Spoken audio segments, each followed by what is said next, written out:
You are listening to Win on KZKO. Check them out every Monday from 4 to 5 p.m. Mountain Time. Only on KZKO The Vibe. Ladies and gentlemen, prepare yourself for the Win Show on KZKO. Take part with the cast by sending your suggestions for each segment throughout the week or during the show by hitting them up on Facebook at World Improv Network, Twitter at World Improv Net, or the Win KZKO blog. Now, enjoy the show.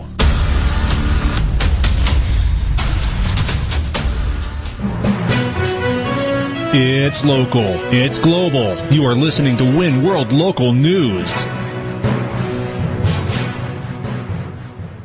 Win World Local News with Potter Smittss. Our top story today is brought to us by Win Facebook contributor Taylor of the United States. The World Health Organization, or W.H.O, just announced they have enlisted the help of W.H.O to combat the Ebola epidemic. To spread this story to the masses, let's go live to Geneva, Switzerland, and Win medical analyst Dr. Smittss. Dr. Smittss? Yes, hello. I am here with a very well-known Doctor Who. How do you do today?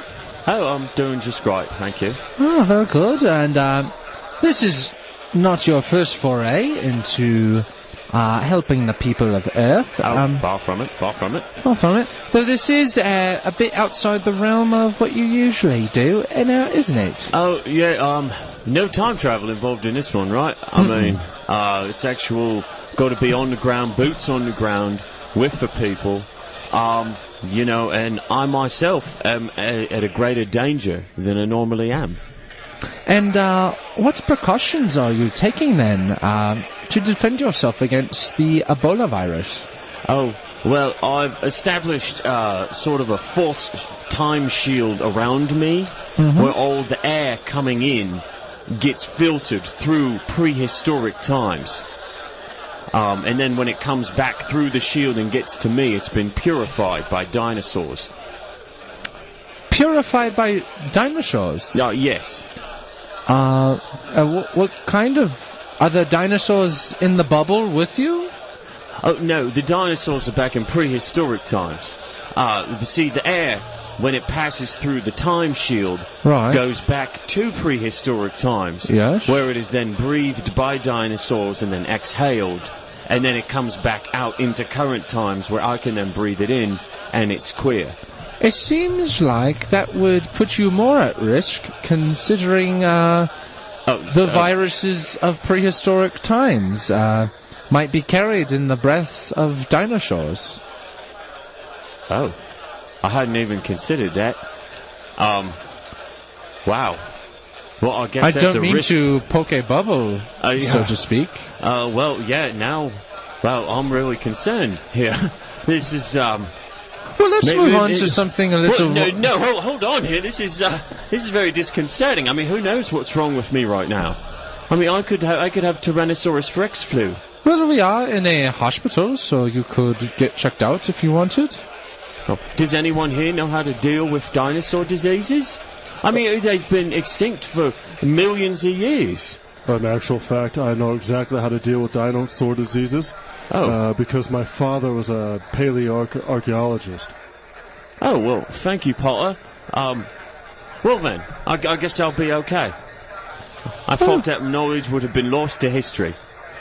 Well, there you have it. You are up and running, and you will help save the world again, this time from the Ebola virus. And I'm going to do my best. I think we all on Earth are very grateful to you. Well, you're welcome. Potter, back to you.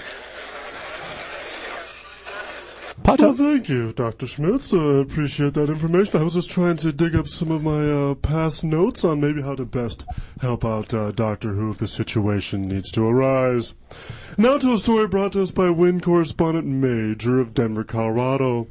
After last weekend's zombie outbreak in downtown Denver, known as the zombie crawl, men in bottomless leather chaps have been running around like zombies aimlessly throughout the city. Let's go live to Win reporter Peyton, who is in the Lodo area of Denver, deep into the tale of this story. Peyton? Thanks, Potter. Yeah, I'm here with a local buttless chaps Denver resident. Kyle Spring. Hey. Hey, Kyle, now you have joined with your brethren. You appeared out of nowhere with what appears to be an epidemic of buttless chaps. And, well, I think everybody wants to know why. Well, if there's a day for people to dress up like zombies, which is out of the ordinary, I mean, people don't just walk around maybe not even in their own home or anything. There isn't really any call for that. It's just kind of a fad, to be honest. But buttless chaps, that's eternal. That's timeless. We actually have scripture, journal entries from ancient Greek antiquity. Speaking of buttless togas. Oh, now I don't think anyone here is questioning the history of buttless chaps. I think most people can accept that they've been around. But the problem is nowadays health standards have changed since the times of ancient Greece, and just having scores of buttless men running around, it's a lot more germs are being spread. Are they? Well, I mean, we all have butts. Well, yeah, but we don't all air them out for the world. So? Do you own a bidet, sir? Butts are not like germ-infested areas if you wash them. I think that's what we're getting at, is a lot of people would assume that the men who would wear buttless chaps don't have good butt hygiene. Well, that's just nonsense. If you're going to have your butt out there, you're going to take care of it. You're going to moisturize, and that's like a shield. That's like a second skin. I put Vicks Vapor Rub on my butt. Oh. What is your butt hygiene regime? Well, I get up at 6 a.m. I spend about half an hour. I actually see, and this goes back to ancient Greek times. They had these scrapers that would scrape the oil off of their bodies when they were at the gymnasium, which it was a lot different back then than it was now. But I oil up my butt, and I take that scraper, scrape the oil off, and that takes off all the dead skin and whatnot, all the debris, if you will. That is soft. Oh, well, thank you. And, that today was actually kind of an off day for me. I got up kind of late. I was up late the other night, cutting out some holes for my butt in this cool pair of pants I found at Ross. So you make your own buttless. Oh, yeah, no, I got to custom fit it to the butt. Oh. Some people think you just buy buttless chaps at any old store. I was under. Well, you don't know much about it. This is a niche. This is a community, all right? And I think there's a lot more to us than people in the mainstream or outside of this community would believe. That's like I was describing my daily routine with my butt. That's only a half hour right there. There's still another hour to go. Oh, my goodness. I'll tell you, I personally would not have the time or dedication to put that much care into my butt. But, Mr. Spring, you clearly do, and it shows. It paid off. Well, thank you. And I hope we are actually having a little get-together. It's called the Butts Out Soiree. Okay. And where is that? What date and time? Well, that's actually right where we are right now, here in Lodo at 21st and Lawrence. Okay. And we just walk around the block. We have some Mai Tais, virgin Mai Tais. Okay. Yeah, wouldn't want to get rowdy. Well, actually, a lot of people who wear buttless chaps are also teetotalers.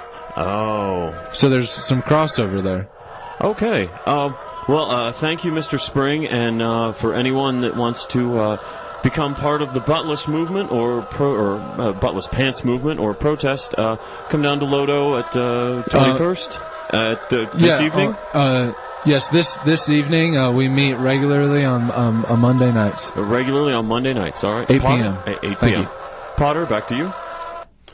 Well, thank you, Peyton. That was a very enlightening story, to say the least.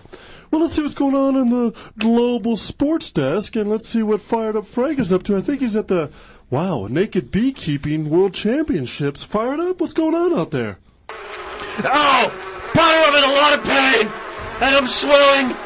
parts of me are swelling that haven't swollen since I was under 40 years old. It's helpful, but very, very painful, and I have to throw this back to you. Wow, that sounds absolutely horrible, Fired Up. Well, let's go see what's going on in the weather out on planet Earth at Daisy Rainmakers in the Baghdad Playground. What brings it to Iraq, Daisy? Well, you know, there's so much strife, there's so much conflict, there's so much pain and suffering in the Middle East, and people have told me since I was a little girl that I have a personality that emanates sunshine. And so I just want to be here with these children. You can hear them right now, and they're having such a good time. This is like an oasis of joy in a sea of sorrow, a desert sea of sorrow. And this is the one respite that these children have. And, you know, I'm moving on from the weather outside, and now I'm trying to get in touch with the weather inside. And I think that's what we all need to do. Well, thank you, Daisy. Thank you so much for that positive outlook on what's going on in the Middle East right now. And thank you all for listening to Win World Local News. I'm Potter Smittss. Good day, and stay tuned for Community Court next on the World Improv Network. Give the Wincast your suggestions via Facebook, Twitter, or the KZKO Win blog during the commercial break of a case that needs to be heard during Community Court. Next on KZKO. You are listening to Win on KZKO. Check them out every Monday from 4 to 5 p.m. Mountain Time. Only on KZKO The Vibe.